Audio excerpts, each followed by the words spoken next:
Well, for today, I selected another psalm, this time Psalm 25, which in many ways sounds very similar to Psalm 86. I laughed with my friend Tom here, who is filming me on video, that I chose almost two identical verses from two psalms I really like for both yesterday and today, because they're both invitations to God to teach us what we need to know. And in Psalm 25 and verse 4 it says, "Make me to know your ways, O Lord, teach me your paths." And he continues in verse 5, "Lead me in your truth and teach me, for you are the God of my salvation, for you I wait all day long." One of the things you note if you read all of Psalm 25 is this repetition of waiting on the Lord. I talked in my sermon this last Sunday about it's important when you're at a crossroads not to rush forward, and that there's more to life than increasing its speed. And part of what we hear in the Psalms so often, and it's here in Psalm 25, is that it's important to wait on the Lord, to be patient, to give God time to communicate, to speak, to act. And we need to be humble enough to be asking God to teach us, to recognize I don't have all the answers. I don't always know what the best thing is to do. I need help. I need guidance.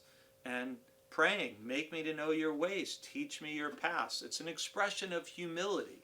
It's an expression of needing God's help in knowing what the right thing is to do. And we all benefit when we take that posture of humility and inviting God to speak into our heart and our life. And notice too that it's lead me in your truth. We do believe that some things are true. Some things are just right. And that's one of the things that we see in the Bible. And if you read the rest of Psalm 25, part of what you note is that the psalmist, it's a psalm of David, so David's saying, don't remember the sins of my youth or my transgressions, but remember me according to your steadfast love. And I find this to be a really helpful and important verse, because in your relationships, it doesn't matter how good you are, how pure your intentions are, how pure your heart is, we all say and do things that unfortunately we hurt people, or we rub people the wrong way, or it's not our intention to hurt someone, but we may. And none of us want to be remembered by another person by the sins or the errors or the transgressions that we've committed. And we don't want God to remember us that way.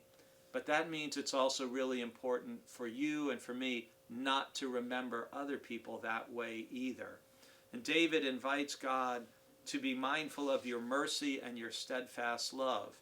And when it comes to making good decisions, and especially in your relationships, you want to be mindful of mercy and steadfast love as you interact with others, because that's how you and I want them to deal with us as well.